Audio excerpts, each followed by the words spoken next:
Unit 5 pre-task. Read this newspaper report. Newspaper में कुछ ऐसा रिपोर्ट छपा हुआ था, वो पढ़िए.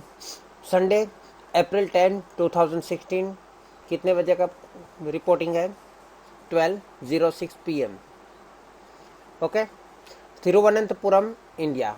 Do you know what is Thiruvananthapuram? Do you know what is Thiruvananthapuram? Anybody of you know हाँ सर, what? केरल की राजधानी है. Very nice, very nice. The capital of Kerala. The Hindu temple in southern India was packed with thousands for a religious festival early Sunday when the fireworks began. क्या लिखा है?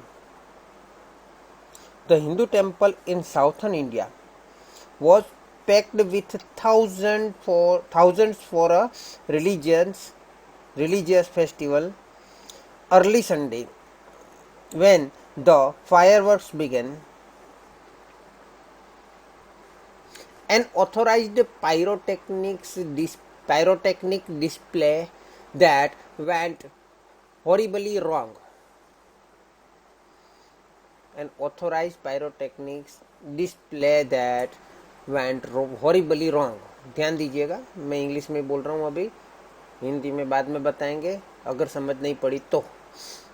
Explosions and a massive fire swept rapidly through the Puttiyangal temple. Puttiyangal temple का नाम Puttiyangal temple complex at about 3 AM in the village of Paravur. Paravur village की बात है. Killing 102 people, 102 people and injuring 380 others. Killing 102 people and 380 injured. Okay. Scores of devotees ran in panic as the massive initial blast cut off power in the complex, while other explosions sent flames and debris raining down. A witness said many people were trapped inside. It was complete chaos, said Krishna Das of Paravur. People were screaming in the dark. Ambulance siren went off, and in the darkness no one knew how to find their way out to the complex.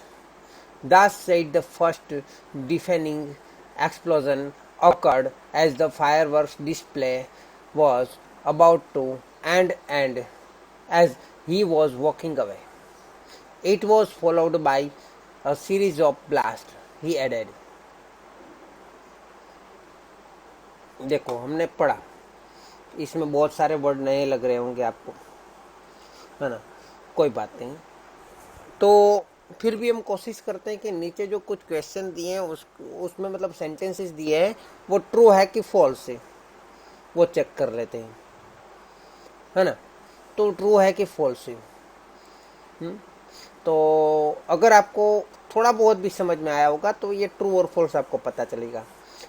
First sentence is given that the accident occurred on Sunday evening. True और false? The accident occurred in Sunday evening.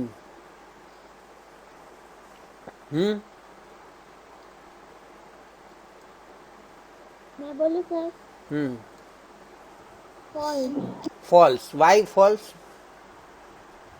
क्योंकि early Sunday था. Early Sunday. Very good. Early Sunday लिखा है तो morning हो सकता है, evening नहीं हो सकता. Thousand for a religious festival early Sunday when the fireworks began.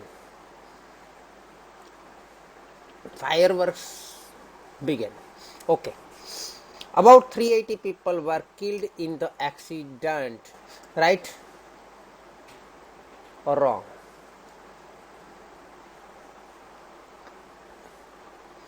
Three 80 people were killed in the accident. Wrong. Wrong. Very nice. तो क्या हुआ था 380 people का? Accident. इंजर्ड हुए थे. एक्सीडेंट तो सभी का हुआ, एक्सीडेंट तो सबका हुआ, लेकिन उसमें इंजर्ड कितने हुए? 380. लेकिन मरे कितने, किल कितने हुए? 102. 102. Very nice. Third is given, the accident occurred because of fireworks. The accident occurred because of fireworks. Who can answer?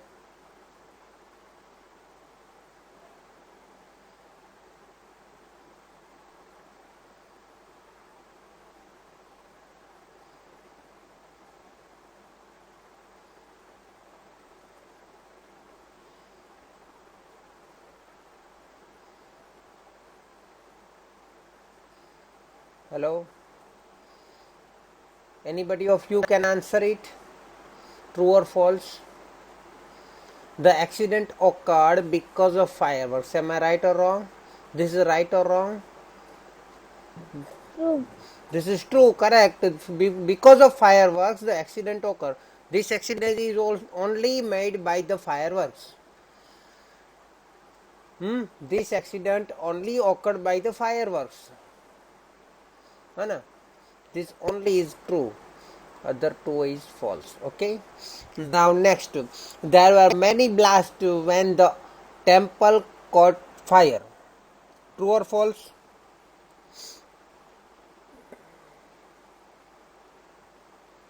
There were many blasts.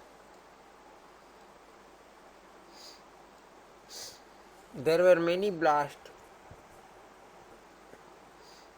when the temple caught fire. True. How it is true? How do you say that it is true? How can you say that it is true? Sir, इधर लिखा है ना, the fireworks began on unauthorized pyrotechnic display. तो वहां पे क्या क्यों कहाँ लिखा है? तो वहां पे कहाँ लिखा है many blast?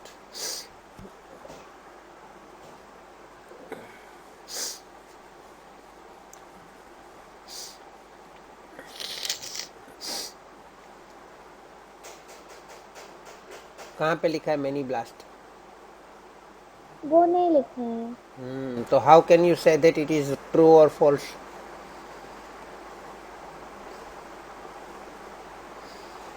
Okay, can anybody find? मैंने अंडरलाइन भी किया हुआ है.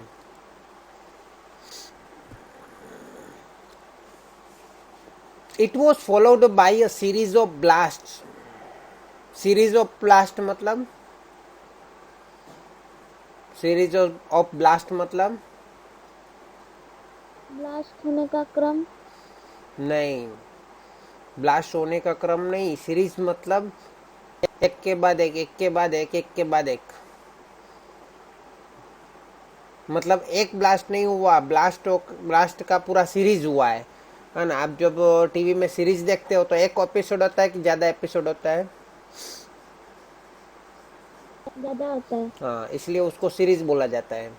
एक से ज्यादा होता है और उसकी एक कतार होती है तो उसको सीरीज बोला जाता है. तो कतार मतलब कतार में एक के बाद एक, एक के बाद एक ब्लास्ट होते ही गए, ब्लास्ट होते ही गए. तो इसकी ये सीरीज के ऊपर से पता चलता है कि मैनी ब्लास्ट. और यहाँ पे बहुवचन में एस भी दिया हुआ है. तो there were many blast when the temple is caught fire. Okay. The devotees ran in panic as there was no electricity. Devotees. What is devotees? Can anybody say? What is devotees?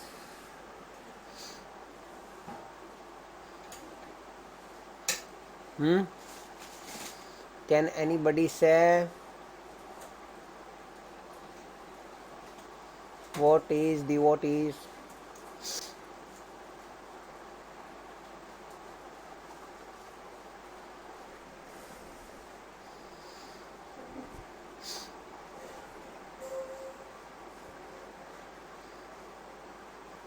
Devotees, what is the meaning of devotees? नहीं पता sir. भक्त हो, श्रद्धालु हो, क्या बोलते हैं?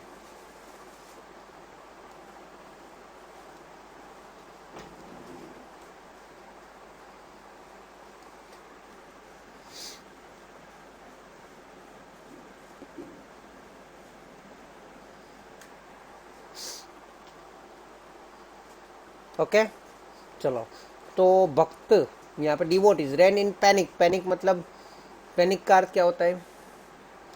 What is panic?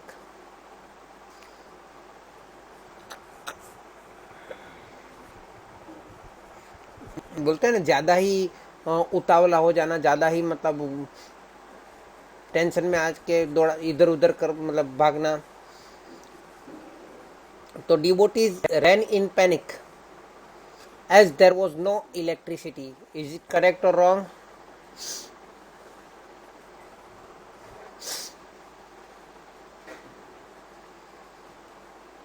It is true or false? Is it true or false? False। How it is false? Sir इसमें मैसिव इन सर इसको क्या पढ़ेंगे? Initial। Initial blast. हाँ,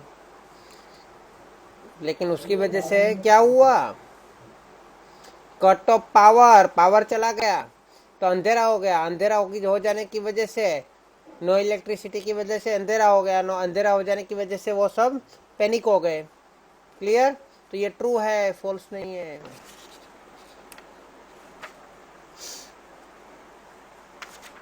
ओके चलो, हाँ सर। इसके जरा ग्लोसरी पढ़ लेते हैं पहले, बाद में स्टार्ट करते हैं तो आपको भी मजा आएगा। चलो, what is crackers? What is crackers? Crackers is fireworks. It is also said फटाकड़ा, पटाके। क्रैकर्स मीन्स फटाकड़ा, फायरवर्क्स मीन्स फटाकड़ा, फटाके। Bang, bang means a sharp metallic sound। Tongue, metallic sound में क्या होता है? वाइब्रेशन होता है। गुजराती में बोलते हैं ना, रणकार उत्पन्न करे। धात्विक धातुनो जे रणकार उत्पन्न થાય જ્યારે અથડાવીએ तो अधातु में, अधातु को हम गिराएंगे तो उसमें वो आवाज उत्पन्न नहीं होती। घंटनाद में कैसा होता है? बंग, उसको बैंग बोलते हैं। क्या बोलते हैं? इस प्रकार की आवाज को bang. Emit, what is emit? Throw out light of heat. Throw out, emit मतलब थ्रो आउट लाइट और हीट मतलब प्रकाश या गर्मी को फेंकना, emit. Pyrotechnics, the art of making and using fireworks. Pyrotechnics मतलब पटाखे को बनाने और उसका उपयोग करने की कला। डिवाइस, डिवाइस मतलब तो बहुत कुछ हो सकता है। डिवाइस मतलब तो हमारा जो कंप्यूटर है वो भी एक डिवाइस है, हमारे पास अपना अपना मोबाइल है वो भी एक डिवाइस है। लेकिन यहाँ पे कौन सी डिवाइस की बात की जा रही है? अ वेपन दैट एक्सप्लोड्स, ऐसा हथियार की जो एक्सप्लोड करे, है ना। जैसे कि तोप भी एक डिवाइस है, बंदूक भी एक डिवाइस है ना, एक्सप्लोड करने का। पटाखे को एक्सप्लोड करने के लिए डिवाइस होता है, उस डिवाइस की यहाँ पे बात हो रही है। डिवाइस मतलब एक साधन। इंक्लूड, इंक्लूड मतलब उसके अंदर शामिल होना। Make a part of something, वो उसका हिस्सा होना, है ना। My body includes 2 hands, 2 legs, है ना।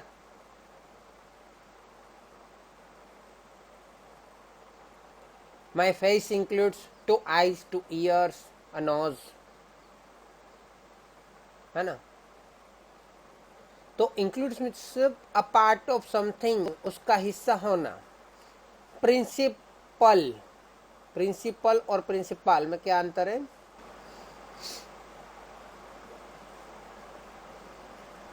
प्रिंसिपल यानी मुख्य और प्रिंसिपल यानी सिद्धांत। Very good. प्रिंसिपल यानी सिद्धांत, basic theory, law, rule. Subtle, subtle means जो आप फुल रैकेट खेलते हो ना, फुल रैकेट खेलते हो, उसका जो फुल होता है उसको भी शटल कहा जाता है ना। आसमान में जाने वाला जो शटल होता है, स्पेस शटल कहा जाता है उसको। यहाँ पे कौन से शटल की बात हो रही है? Shuttle, vehicle that travels back and fourth between places. ये कहाँ पे यूज किया? Back and fourth. Back and fourth means पीछे और आगे ट्रैवल कर सके। बैक मतलब पीछे, फोर्थ मतलब आगे।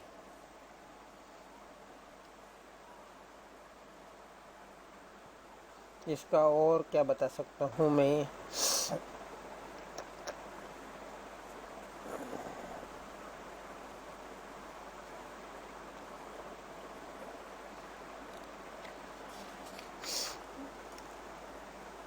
ओके, ठीक है। उसके बाद क्या है? हिस्टोरिक, फेमस और इम्पोर्टेंट इन हिस्ट्री। हिस्ट्री के अंदर कुछ फेमस या बहुत महत्व की चीज़ है तो उसको हिस्टोरिक बोलते हैं। इतिहास तो होता है, लेकिन इतिहास में ऐतिहासिक चीज़ें क्या होती है, तो इतिहास में जो महत्व की और फेमस चीज़ हो जाती है उसको हम ऐतिहासिक बोल देते हैं। इतिहास तो पूरा होता है, जो हमारे पास्ट में जो होता है पूरा इतिहास ही है, लेकिन उसमें ऐतिहासिक सभी चीज़ें नहीं होती। Historical, relating to, based on history, मतलब इतिहास के अंदर जो है उसके रिलेटेड कुछ भी हो उसको हिस्टोरिकल बोलेंगे, है ना, फ्यूचर का नहीं बोलेंगे। हिस्टोरियन, द पर्सन वो rights on study of history, जो हिस्ट्री लिखता है उसको हिस्टोरियन बोलते हैं, इतिहासकार बोलते हैं गुजराती में, हिंदी में। वेपन, वेपन मतलब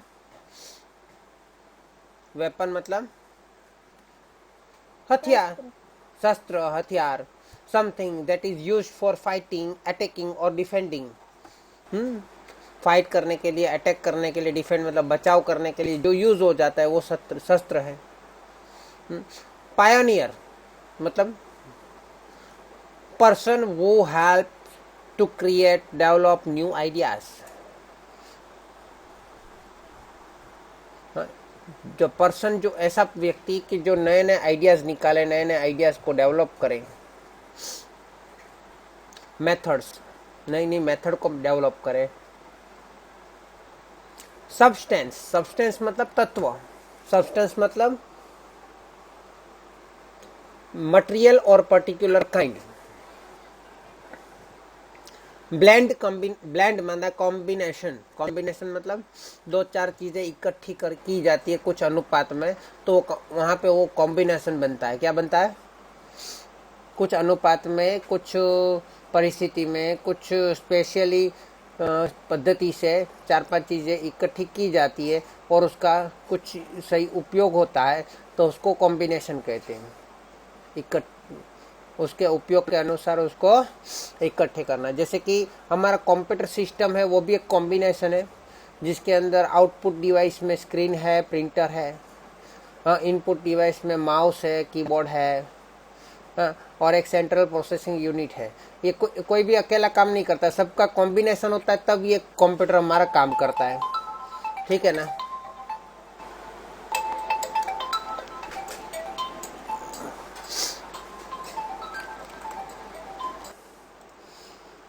ब्लेंड हो गया। Ratio, ratio means the relationship in quality, amount और साइज बिटवीन टू और मोर थिंग, दो या दो से अधिक वस्तु, पदार्थ, प्रवाही, उन सब के बीच में जो रिलेशनशिप होता है, उसकी मात्रा का जो रिलेशनशिप होता है, क्वांटिटी का, क्वालिटी का नहीं लेकिन क्वांटिटी का, साइज का, और मात्रा का जो अनुपात होता है, अनुपात को हम क्या बोलते हैं?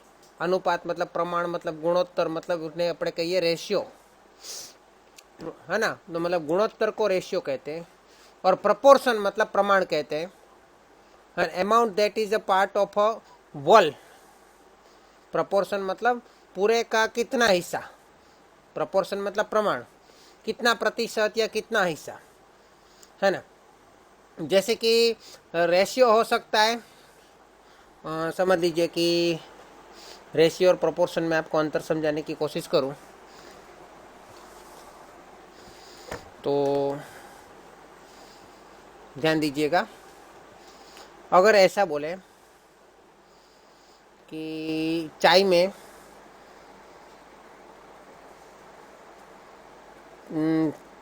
1 कप चाय में 2/1, हाँ, मतलब 1 कप चाय में चाय पत्ती और चीनी का अनुपात कितना होता है, तो चाय पत्ती और चीनी उसका जो अनुपात है वो 1/2 है। मतलब 1 चम्मच अगर चाय पत्ती डाली जाए, 1 कप हो या 2 कप हो उसकी प्रॉब्लम नहीं है, लेकिन 1 चम्मच अगर चाय पत्ती डाली जाए तो 2 चम्मच चीनी डाली जाएगी। क्लियर है? हाँ सर। चलो ये 1/2 है ना, वो भी निकाल दे, 1/3 कर देता हूँ। तो चाय पत्ती का पूरा प्रमाण कितना हुआ, ये हो गया हमारा रेशियो। क्या हो गया? रेशियो, है ना। अभी ये प्रपोर्शन क्या होता है? प्रपोर्शन क्या होता है? तो प्रपोर्शन जो है वो उसका कितना हिस्सा है वो, जैसे कि यहाँ पे बोलूँ कि पूरी 1 कप चाय के अंदर चाय पत्ती जो है ना, तो वो 1 कप चाय में 100, उसको हम 100 मान लेंगे, 100%। तो चाय पत्ती जो है वो 5% डालनी पड़ेगी, है ना, और चीनी जो है वो 10% डालनी पड़ेगी, है ना। तो ये हो गया 5%, क्या हुआ उसका प्रपोर्शन हो गया, या फिर उसको 0.05 भी लिख सकते हैं, है ना। तो ये 0.05, फिर ये 0.10, और ये तो पूरा 1 हो गया, 1.00। तो इसको बोलते हैं proportion, amount that is a part of whole number, मेरे पूरे का कितना हिस्सा है वो पता चलेगा इसके ऊपर से। तो रेशियो और क्या लिखा है दूसरा, रेशियो और प्रपोर्शन। ज़्यादातर कभी कभी क्या होता है, रेशियो और प्रपोर्शन एक दूसरे की जगह पे भी यूज हो जाता है।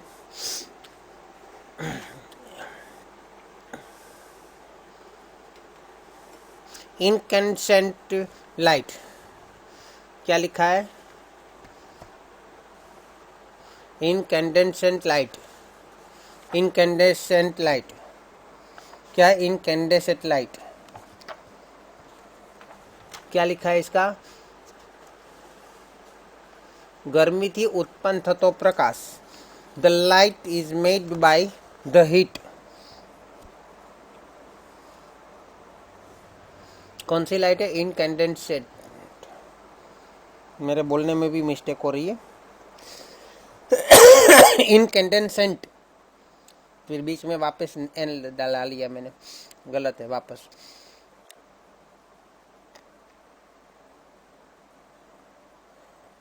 इनकैंडेसेंट, हाँ incandescent, incandescent light, the light is made by the heat. Luminescence, luminescence मतलब भी प्रकाश। डिस्कवरी, डिस्कवरी क्या होता है? The art of finding something for the first time. Discovery actually क्या होता है पता है आपको? डिस्कवर इन्वेंशन में क्या अंतर है? what is the difference between discover and invention?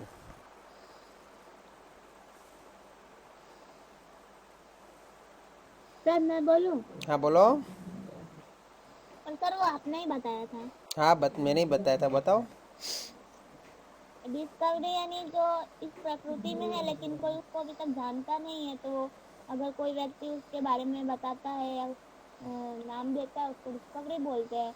और इन्वेंशन यानी कि कुछ नया बनाना, तो इन्वेंशन बोलते हैं, जैसे यंत्र बनाते हैं, हम्म इन्वेंट करते हैं ना। Very good.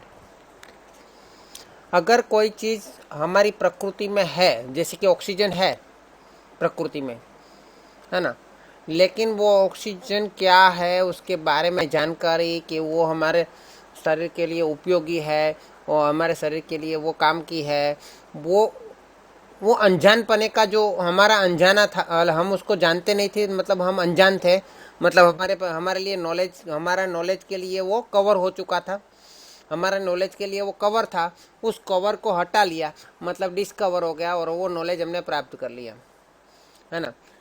अगर टीचर ऐसा बोले कि ऑक्सीजन की खोज कब हुई थी, तो किसी ने साल बोला कि भाई ये समझ लीजिए कि 1800 समथिंग में हुई थी, तो स्टूडेंट ने बोला कि टीचर तो उसके पहले हम ऑक्सीजन की जगह क्या लेते थे सांस में। अभी इसका आंसर आप दे सकते हो, इसका आंसर आप दे सकते हो। उसके पहले क्या लेते थे? ऑक्सीजन। ऑक्सीजन ही लेते थे। हाँ, ऑक्सीजन ही लेते थे, लेकिन वो ऑक्सीजन लेते थे वो हमको पता नहीं था। इस और वो जब पता चला उसको बोलेंगे डिस्कवर, क्योंकि पता नहीं था मतलब कवर था, उस कवर को हमने हटा दिया, उस ज्ञान के ऊपर रहे कवर को हमने हटा दिया, तो वो हो गया डिस्कवर, है ना।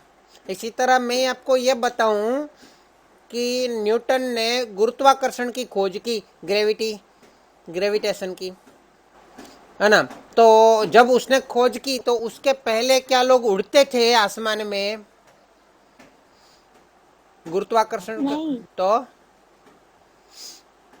जमीन पे ही थे। जमीन पे ही थे, तो गुरुत्वाकर्षण नहीं था ना उस टाइम पे जब खोज नहीं हुई इसके पहले। सर हमें पता नहीं था। हाँ, गुरुत्वाकर्षण था लेकिन हमें जानकारी नहीं थी, हमें पता नहीं था, मतलब वो अनजान होने का जो कवर था वो कवर हटा लिया तो हम जानने लग गए, और सही नॉलेज को हम जानने लग गए तो उसको बोलेंगे डिस्कवर। जबकि इन्वेंशन में ऐसा नहीं होता है। हाँ, साइकिल नहीं थी तो उसके पहले हम क्या करते थे? साइकिल की खोज नहीं हुई इसके पहले हम क्या करते थे? चल के जाते थे, पैदल जाते थे, साइकिल का उपयोग नहीं करते थे क्योंकि साइकिल थी ही नहीं। हाँ, वहाँ पे ज्ञान का नॉलेज नहीं था ऐसा नहीं कह सकते। साइकिल एक साधन है, वो बाद में बनाया गया, पहले था ही नहीं। आया समझ में? तो उसको बोलते इन्वेंशन। इन्वेंशन और डिस्कवरी में अंतर पता चला सबको? दोनों ही दिया है यहाँ पे। Discovery the art of finding something for the first time, यहाँ पे गलत लिखा है इंग्लिश में।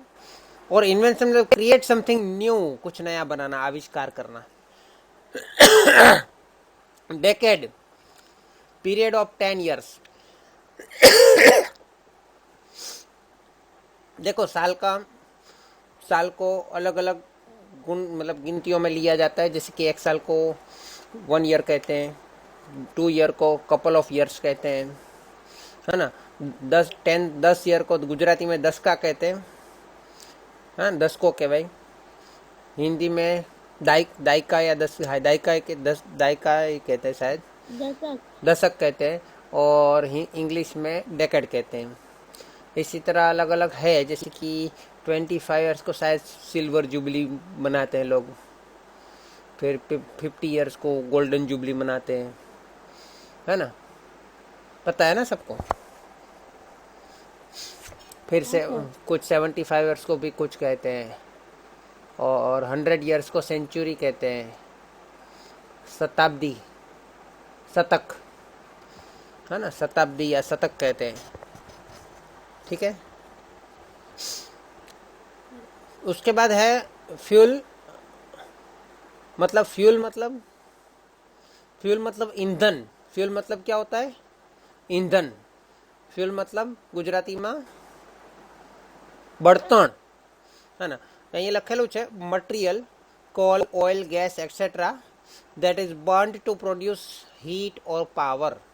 हीट या पावर को उत्पन्न करने के लिए उसको जलाया जाता है, और इसको बोलते हैं बर्तन, मतलब ईंधन।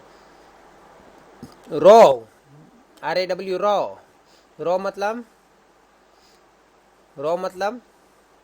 रॉ मटेरियल पता है किसी को? रॉ मटेरियल हाँ सर। काचो माल। काचो माल, वेरी गुड। कच्चा माल, काचो माल मतलब जो कुदरती स्वरूप में होता है उसको हम बोलते हैं रॉ। नॉट ट्रीटेड और प्रोसीड। हाँ, जैसे कि रुई होता है कुदरती स्वरूप में तो उसको हम रॉ बोल सकते हैं, लेकिन उसमें से धागा बनाया जाए, कपड़ा बनाया जाए तो उसको हम कच्चा माल नहीं बोल सकते। क्लियर है? रॉ मतलब कच्चा। यहाँ पे कुदरती स्वरूप में जो है उसको रॉ बोल सकते हैं। उसके बाद ये बाइंडर। बाइंडर मतलब बांधने वाला। बाइंड करना मतलब बांधना। बाइंड करना मतलब बाइंडिंग होता है। आप बुक बाइंडिंग करवाते हो ना, बुक बाइंडिंग करवाते हो जब नहीं खरीदते हाँ हो। सर। हाँ, तो बाइंडर क्या होता है कि जो बाइंड करने वाला। बाइंडर मतलब बाइंड करने वाला। Material that is used to hold things together. Things वस्तुओं को साथ में पकड़ के रखने वाला, जिसको हम बाइंडर कहेंगे। इंग्रेडिएंट्स। इंग्रेडिएंट्स मतलब इंग्रेडिएंट्स मतलब कुछ ऐसे केमिकल, हाँ, कुछ ऐसे केमिकल या पदार्थ जो हमें प्रोसेस में काम आते हो, प्रोडक्ट बनाने में। हाँ, कभी कभी जैसे कि साबुन बनाना है तो साबुन बनाने के लिए उसमें कलर भी लगता है, तो वो भी एक इंग्रेडिएंट्स है ना। उसके अंदर जो भी पदार्थ लगते हैं वो सब इंग्रेडिएंट्स है। नोटोरियस। नोटोरियस मतलब बदनाम। बदनाम। फेमस मतलब प्रख्यात, और नोटोरियस मतलब उसका विरोधी, बदनाम। फ्रिक्शन। फ्रिक्शन मतलब the effect of rubbing one thing against another. Friction मतलब घर्षण होता है। क्या होता है? घिसाई, घर्षण। हिंदी में क्या आता बोलते हैं उसको?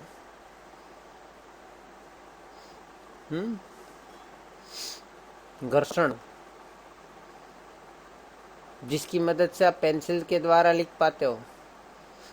घर्षण है, फ्रिक्शन है, तभी तो आप मतलब डामर के रोड पे चल पाते हो या वाहन चल पाता है। अगर वाहन के टायर में वो खांचे खांचे नहीं रखते तो क्या होता? ये फ्रिक्शन कम हो जाता, और फ्रिक्शन कम हो जाता तो वो क्या हो जाता? वहाँ पे स्लिप हो जाता, है ना। लेकिन फ्रिक्शन है तभी तो मतलब वो खांचे खांचे रखे हैं तभी तो वहाँ पे फ्रिक्शन है, और फ्रिक्शन है तभी तो वो एक दूसरे के साथ स्लिप नहीं होता। स्लिप नहीं होता मतलब वहाँ पे लिपट नहीं जाता। केले के छिलके से क्यों हम गिर जाते हैं? क्योंकि वहाँ पे फ्रिक्शन कम हो जाता है। तो फ्रिक्शन क्या है? आप पढ़ चुके हो उसके बचपन में, पढ़ चुके हो ना? हाँ सर। ओके, उसको बोलेंगे फ्रिक्शन। फ्रिक्शन को कहीं कहीं पे कम करना जरूरी होता है। कैसे कम करते हैं फ्रिक्शन को?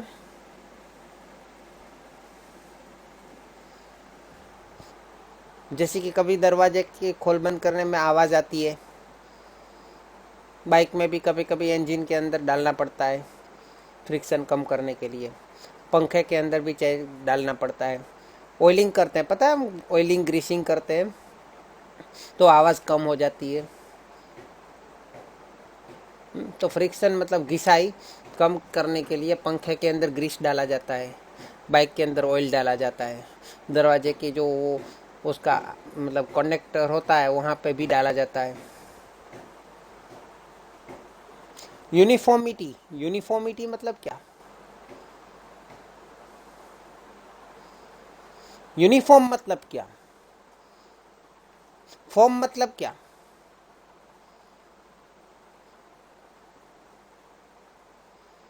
पहले मुझे ये बताओ, फॉर्म मतलब क्या? FORM form. हाँ, FORM फॉर्म मतलब क्या?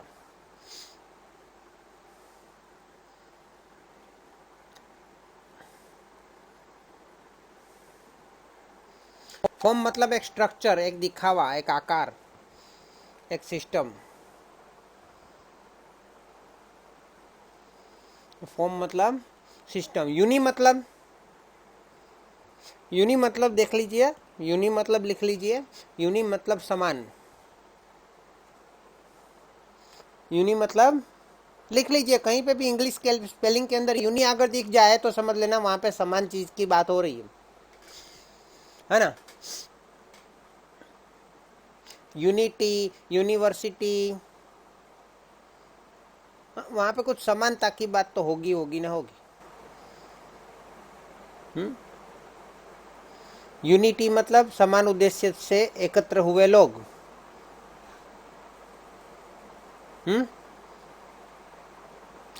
तो यूनि जहां पे आता है वो समान बताता है। फॉर्म मतलब आकार, दिखावा, स्ट्रक्चर।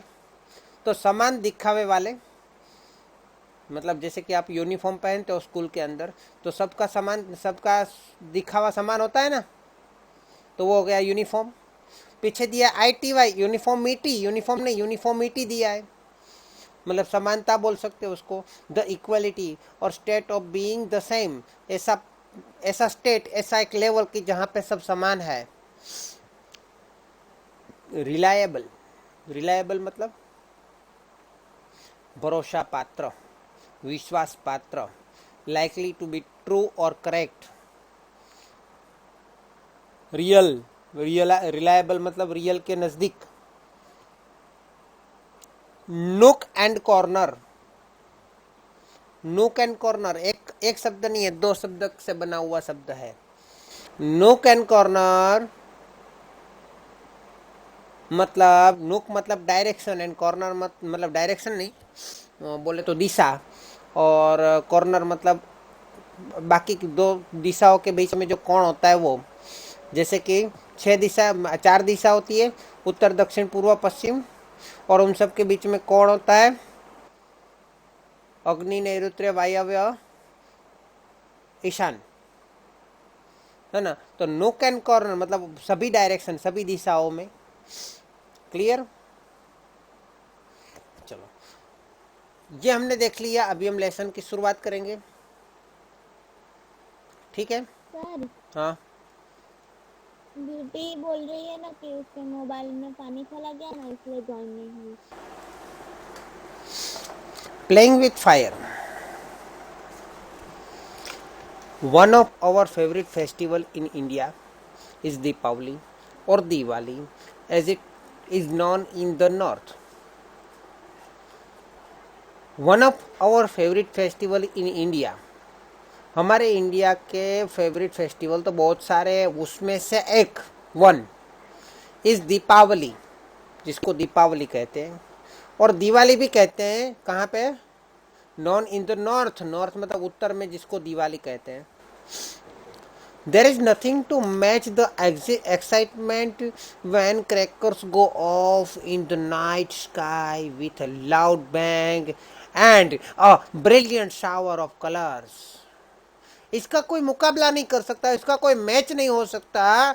उस एक्साइटमेंट का कोई मैच नहीं हो सकता, उस जोश का कुछ मैच नहीं हो सकता जब क्रैकर्स मतलब पटाखे गो ऑफ इन द नाइट, वहां पे रात को ये पटाखे फूटते हैं। In the sky, in the night sky, आसमान में अंधेरे मतलब रात के आसमान में, अंधेरे आसमान में जब पटाखे फूटते हैं तो उसका कोई मुकाबला नहीं कर सकता, उस जोश का, उस एक्साइटमेंट में कोई मुकाबला नहीं कर सकता। विथ लाउड बैंग, जहाँ पे लाउड बैंग आवाज आती है पटाखे फूटने की, and a brilliant shower of colours, और वहाँ पे ब्रिलियंट मतलब तेजस्वी शावर ऑफ कलर्स मतलब कलरों का बारिश होती है अलग अलग प्रकार के। उसका, उस एक्साइटमेंट में कोई और चीज़ मुकाबला नहीं कर सकती।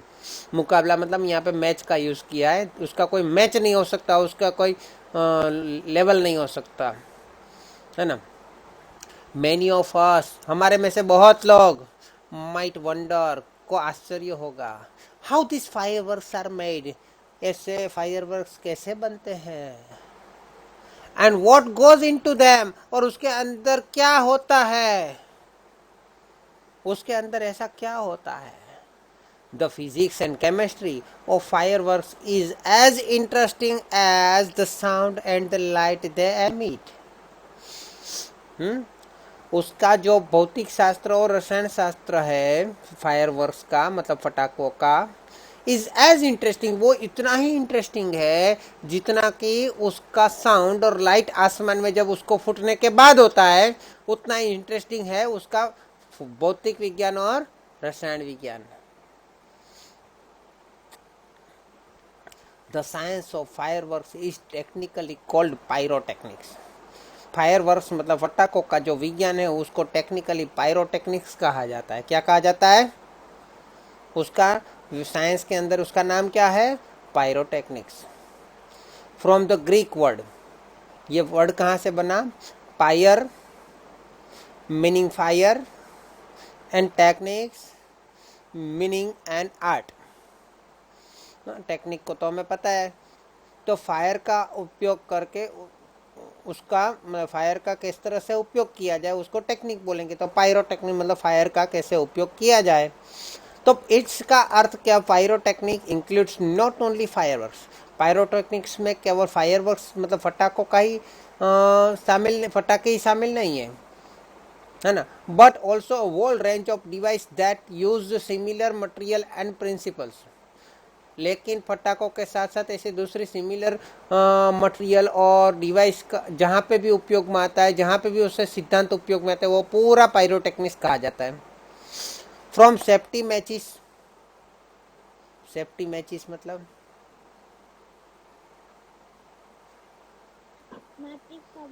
Match box. ओके, यहाँ पे क्या लिखा है? From safety matches that we use every day, जो हम रोज यूज करते हैं। माचिस यूज करते हैं ना हम, बाकस, माचिस, दिया सलाई।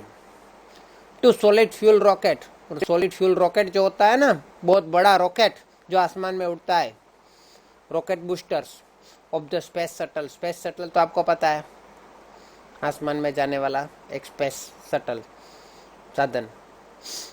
The house hold match is considered a special pyrotechnics device. मतलब माचिस की तीली से लेकर आसमान में उड़ने वाले स्पेस शटल के साथ जो रॉकेट बूस्टर होता है वहां तक सब पायरोटेक्निक्स में गिना जाता है। The house hold match is considered a special pyrotechnics device. जो हमारे घर के अंदर जो माचिस होती है वो एक स्पेशल पायरोटेक्निक डिवाइस है। As all the pyrotechnics effect, heat, smoke, light, gas and sound are present in it। हम खाली माचिस की तीली से हमें समझ सकते हैं कि वहाँ पे मतलब पायरोटेक्निक्स की सभी टेक्निक्स उसके अंदर शामिल है। जैसे कि गर्मी पैदा होती है, स्मोक धुआं पैदा होता है, लाइट प्रकाश पैदा होता है, गैस तो निकलता ही है, और साउंड भी आता है, फुर्र करके आवाज आती है ना जब आप माचिस की तीली को घिसते हो, जलाते हो। द हिस्टोरियंस मतलब इतिहासविद, इतिहासकार, सेज दैट ब्लैक पाउडर, जो हम बोलते हैं उसको क्या बोलते हैं, बारूद का पाउडर, बारूद का powder, black powder, the basic material used in fireworks, वो वहाँ का बेसिक मटेरियल है जो फायरवर्क्स में यूज होता है, वॉज इन्वेंटेड इन इंडिया। वो पूरे विश्व में कहाँ पे इन्वेंट हुआ? बोलो कहाँ पे इन्वेंट हुआ? इंडिया। इंडिया। शुक्रांति, शुक्रांति एक बहुत इतिहासविद है बड़ा, return more than 2000 years ago. शुक्रांति ने 2000 साल पहले लिखा था। Has reference to weapon similar to guns and projectile weapon. Gun और प्रोजेक्टाइल वेपन जो है जो दूर से ही उसको उपयोग में ला सकते हैं, उसके बारे में 2000 साल पहले शुक्रांति ने लिखा था। इसका अर्थ क्या हुआ कि 2000 साल पहले हमारे यहाँ पे ये यूज हो चुका है पायरोटेक्निक्स या फिर गन पाउडर, ब्लैक पाउडर, है ना। However the Chinese are generally considered the pioneer of pyrotechnics. Normally Chinese को माना जाता है कि ये पायरोटेक्निक्स के मतलब पायरोटेक्निक्स के पायोनियर मतलब संशोधक वो लोग हैं। They are said to have developed black powder. उसको ब्लैक पाउडर का डेवलपर माना जाता है।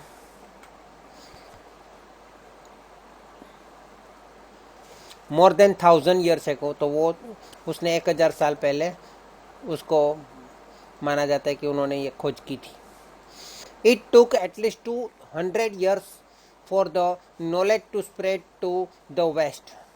उसको 200 साल लग गए पूरे वेस्ट में, उसको वेस्ट मतलब जो लंदन अमेरिका साइड है वो सब वेस्ट है, और अमेरिका में तो उस टाइम पे ज़्यादा था भी नहीं तो लंदन यूरोप ये सब बोल सकते। तो वेस्ट में उसको पहुंचते पहुंचते 200 साल बीत गए वहाँ पे पहुंचते पहुंचते ये टेक्निक्स का। And it was only in 1242 that an English monk मतलब मॉन्क किसको बोलते हैं?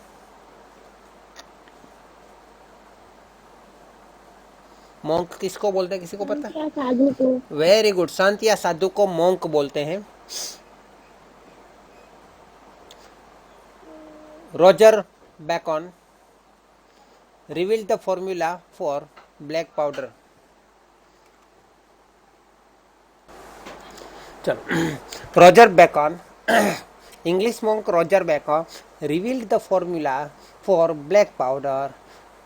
उसने ब्लैक पाउडर के बारे में एक फॉर्मूला दी। कौन से टाइम पे?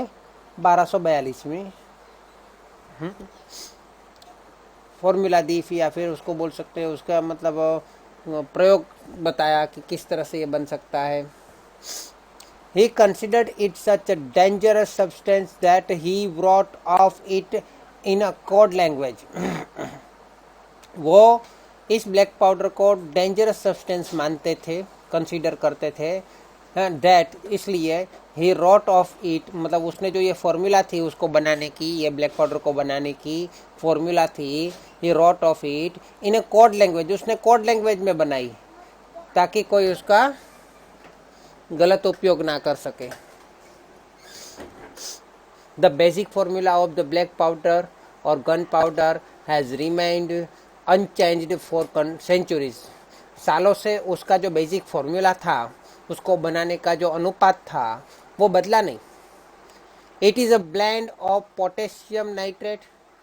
ये एक ब्लेंड मतलब कॉम्बिनेशन है, ब्लेंड मतलब मिलावट है। It is a blend of potassium nitrate, charcoal and sulphur in the ratio of 75 is to proportion to 15 is to 10 by weight। उसका वजन के हिसाब से मतलब पोटेशियम नाइट्रेट 75 भाग होना चाहिए, चारकोल 15 भाग होना चाहिए एंड सल्फर 10 भाग होना चाहिए। मतलब 100 में से 75% पोटेशियम नाइट्रेट, 15% चारकोल और 10% सल्फर होना चाहिए। It is almost the perfect combination as it is and no further improvement or alteration need to be made। इसके मतलब ना तो इस कॉम्बिनेशन को बदलने की ज़रूरत है, इसमें कोई इम्प्रूवमेंट की ज़रूरत है और कोई अल्टरेशन की ज़रूरत है। ये तो बहुत सालों पहले बन चुका है 1242 में, फिर भी उसमें कोई चेंज करने की आवश्यकता पड़ी नहीं। अल्टरेशन मतलब उसका बदले में कुछ और लाने की कोई ज़रूरत पड़ी नहीं। need to be made। Experts say that this might be the only chemical product still using the same age-old proportion and manufacturing techniques। सालों से चलती आ रही यही टेक्निक्स का यही प्रपोर्शन, यही प्रमाण, यही अनुपात चलता आ रहा है। एक्सपर्ट ऐसा कहते हैं। इसके अलावा कोई केमिकल प्रोडक्ट मतलब इस केमिकल प्रोडक्ट के लिए कोई और प्रपोर्शन नहीं हो सकता। Same age. चलो मुझे ये बताओ कि यहाँ पे आपको होमवर्क में मैं दे रहा हूँ, जैसे साइंस का होमवर्क आपको दे रहा हूँ कि पोटेशियम नाइट्रेट का अणुसूत्र, चारकोल का अणुसूत्र और सल्फर का अणुसूत्र ये हमको चाहिए। ला सकते हो?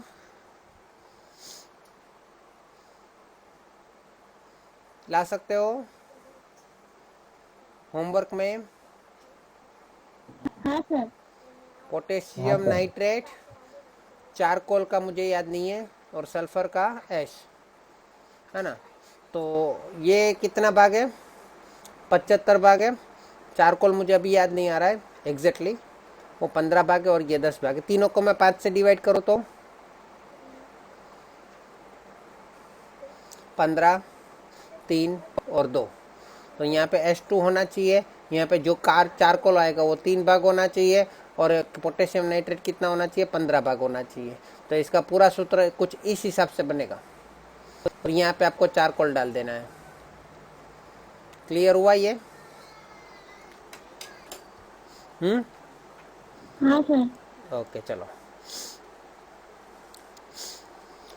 तो however with the development of the modern chemistry, उसके बावजूद जो मॉडर्न केमिस्ट्री का विकास के साथ साथ light and colour effects, light और कलर की जो इफेक्ट्स है, have become common in fireworks, वो तो फायरवर्क्स में कॉमन ही रही, उसमें कुछ नया चेंजेस आया नहीं। In the last century the discovery of aluminium, magnesium and titanium which burnt at high temperatures emitting bright light dramatically improved the brilliance of fireworks। हाँ, लेकिन लास्ट सेंचुरी में जब एल्यूमिनियम, मैग्नीशियम और टिटेनियम नाम के धातु की खोज हुई, तो उसके बाद उसका उपयोग फायरवर्क्स में किया गया, क्योंकि विच बर्न एट हाई टेम्परेचर, क्योंकि वो हाई टेम्परेचर में बर्न होते थे, कम टेम्परेचर में बर्न नहीं होते थे। और जब हाई टेम्परेचर में वो बर्न होते थे तो वो एमिटिंग ब्राइट लाइट, वो एकदम तेजस्वी प्रकाश देते थे, ड्रामेटिकली, मतलब जिसको आप विश्वास ना कर सको, इतना ड्रामेटिकली चेंज हो गया, इम्प्रूव हो गया किसमें, द ब्रिलियंस ऑफ फायरवर्क्स में। फायरवर्क्स की तेजस्विता में और विश्वास न कर सके ऐसा चेंज हो गया, इम्प्रूव हो गया, परिवर्तन हो गया। Similarly colours too are recent development, colours उसके साथ साथ कलर्स में भी रिसेंटली डेवलपमेंट हुआ, कलर्स भी अलग अलग प्रकार के होने लगे।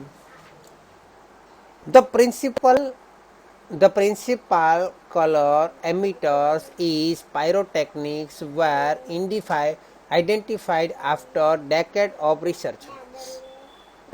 प्रिंसिपल कलर मतलब मुख्य जो रंग होते हैं, कलर के जो एमिटर्स होते हैं, मतलब बाहर निकालने वाले, इन पायरोटेक्निक्स वेर आइडेंटिफाइड, उसको पहचाना गया आफ्टर डेकेड्स ऑफ रिसर्च, 10 साल के रिसर्च के बाद ये कलर के एमिटर्स के बारे में पता चला।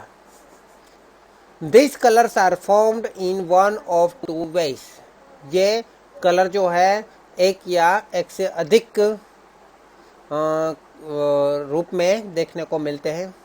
ल्यूमिनेसेंस एंड इनकैंडेसेंस, ल्यूमिनेसेंस भी एक प्रकार का प्रकाश होता है और इनकैंडेसेंस भी एक प्रकार का प्रकाश होता है ना, ये गर्मी से होने वाला प्रकाश। दो प्रकार के वहाँ पे कलर को उत्पाद करने वाले, कलर बनाने वाले, मतलब दो मेथड है, दो प्रकार है, दो पद्धति है, तो उन दोनों का यहाँ पे नाम लिखा है। अभी हम यहाँ तक रहने देते हैं, दूसरे पीरियड में हम आगे करेंगे, ठीक है।